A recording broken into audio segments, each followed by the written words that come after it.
I'm going to show you the difference between a top-down and a bottom-up market analysis. This is one of the most common mistakes that founders make in their pitch decks. They do a bottom-up versus a top-down. The esports industry is worth $1.87 billion with a compound annual growth rate of 13.4%. Another example is the corporate training industry is expected to reach $487.3 billion by 2031 with a current growth rate of 8%. And finally, the streaming music industry grew 10% year over year and is worth $28.6 billion. The problem is, these are not your markets. This is not a market analysis that investors want to see because you are not the one that is going to make all that money. That is a total top down, the entire industry in terms of analysis of how much money is made across all different types of companies, all different types of services, all different facets of that industry. That is not your market. Here's how you calculate TAM with a bottom-up approach. First, you take your total number of customers, and then you multiply that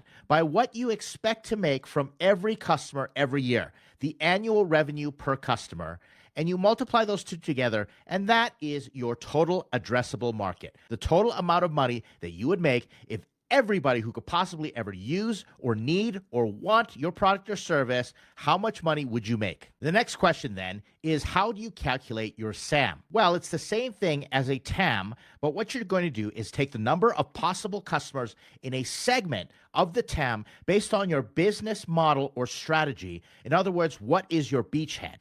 Where are you first going to focus? And that is an intentional business strategic decision that you're going to demonstrate for investors. You're going to multiply that by the expected revenue per customer, and that is going to be your SAM, which is serviceable addressable market. You've got TAM and you've got SAM. SAM being a segment of your TAM. Now let's get to SOM. SOM is the number of customers you can realistically capture medium term based on your capacity and market conditions. This is what you think you can realistically make in terms of all the revenue per year that you're going to calculate, and that is your final SOM, serviceable obtainable market. The market you realistically plan to obtain if everything goes well. That is a segment of your SAM. And founders often ask me, then should I include TAM, SAM, SOM in your pitch deck? Well, it really depends. First, you need to always TAM and SAM.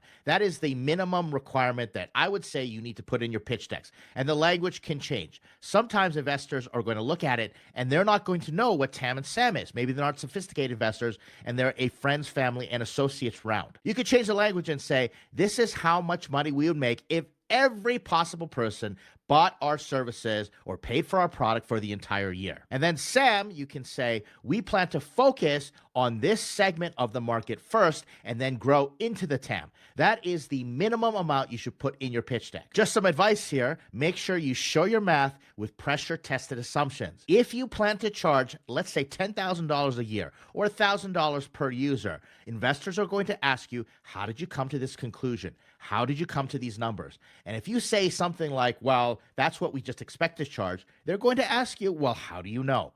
And the more data you have, the more validation that you've got out to your customers. You've even got agreements, you've got LOIs, or people who have said, yes, here's my deposit, and I plan to pay this amount over the course of the year, as soon as your product is available, the more pressure tested your assumptions will be, and the better you will look for that investor. And the reason you want to show your math, and you don't have to explain it in a long drawn out paragraph, just put some bullet points in there so that the investor understands your logic, and you are demonstrating that you have thoughtful insight in terms of your market analysis. My next tip is your investors know your TAM is a dream. Don't worry. In fact, your TAM needs to be in the billions if you plan to be a unicorn and you plan on getting VC money, because they need a big enough market for you to grow. And if you capture, let's say, 1% of the market, you're going to be making hundreds of millions of dollars a year. So you have to make sure your total addressable market is big enough. That's your big pie in the sky dream number. It's a fantasy. Investors understand this. Now, what about SOM?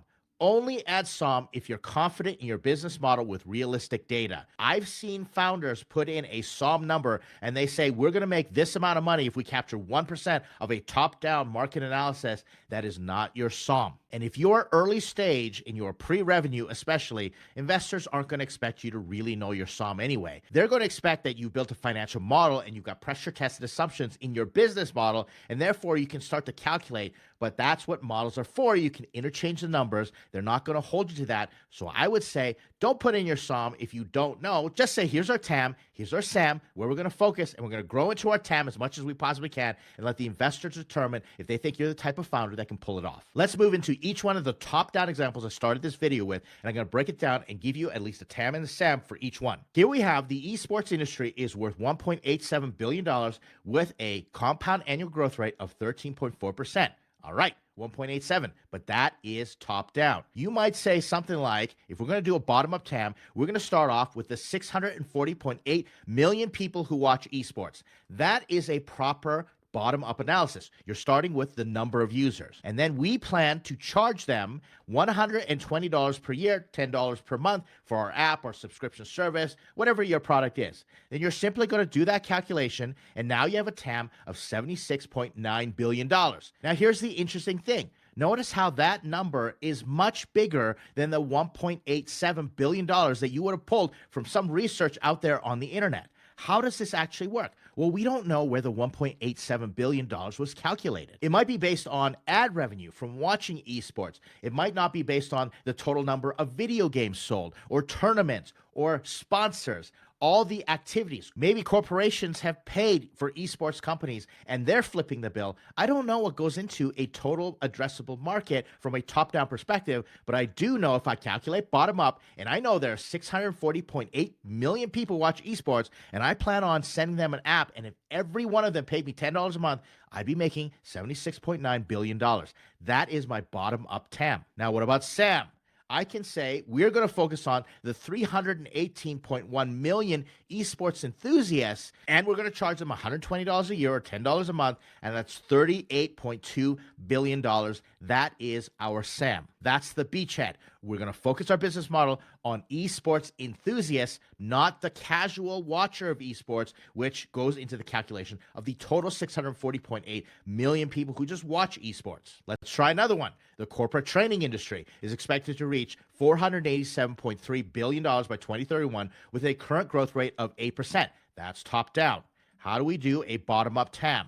Well, let's look at this. I pulled some stats here, and these are real numbers that I went and found. 40% of the Fortune 500 offer e-learning, which is 200 companies. My product would be an e-learning solution, so I'm going to start with those that really embrace e-learning. This is a great market to start with. The Fortune 500 are going to pay lots of money for my solution because it's that good. Obviously, this is a fictional startup. I'm just using this to demonstrate. Now, every Fortune 500 company has an average of 50,000 employees. See how I'm calculating and building my business logic from the bottom up. So if I times that by 200 companies, that's 10 million employees, and I plan to charge $50 a month for my e-learning solution, which is $600 a year per employee. That's a TAM of $6 billion.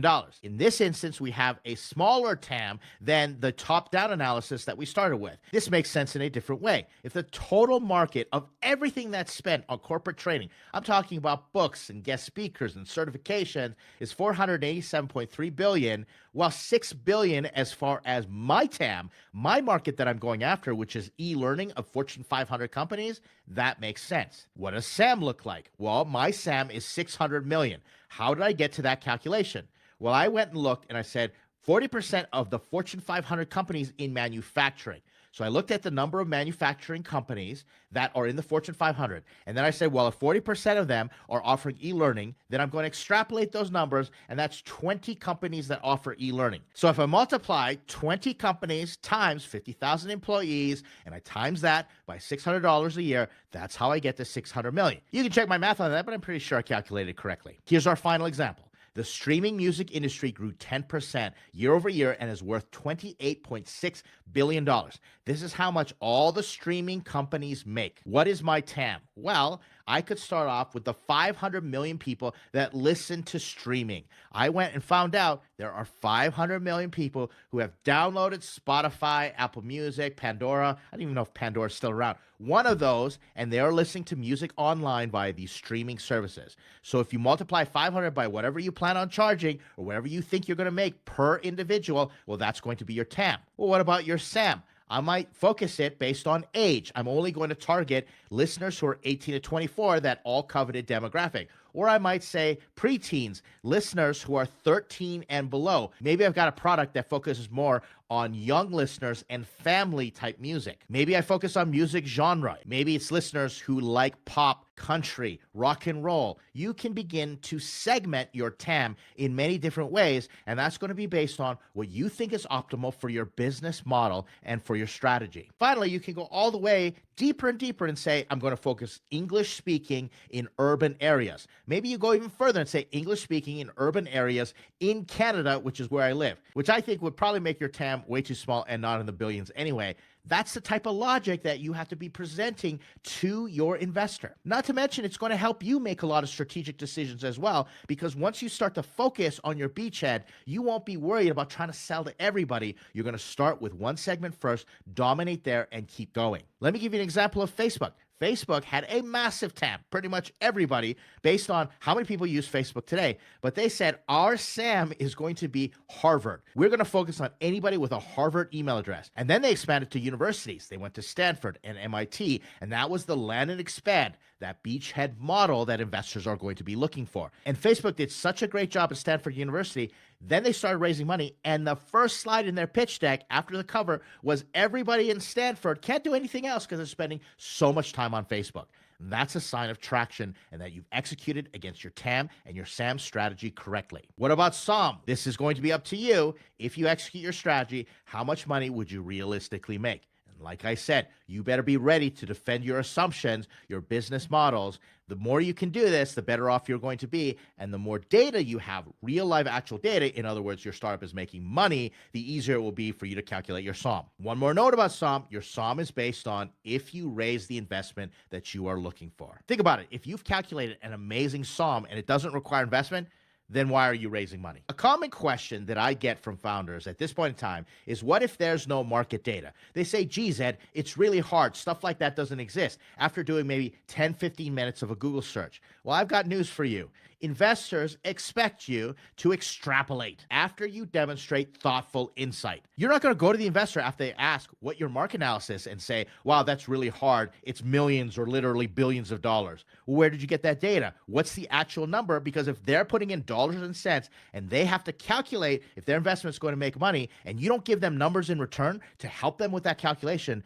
then that is a very risky investment. And you're showing yourself to be a founder that can't be trusted with money because you're not willing to go do the work to extrapolate and demonstrate that thoughtful insight that's required to give that investor confidence. And then by this time, you might be thinking, well, Ed, can you help me with the rest of my pitch deck? And my answer is yes, absolutely. You want to watch this video next, where I've compiled the ultimate guide to pitch decks, and I have a lot of other content on my channel that you can watch in terms of pitch deck reviews and other videos that are very instructional that will help you strategically put your best foot forward with your investors, especially if you're raising pre-seed or seed, but really any stage. Hope this has been helpful. I'll see you in the next video.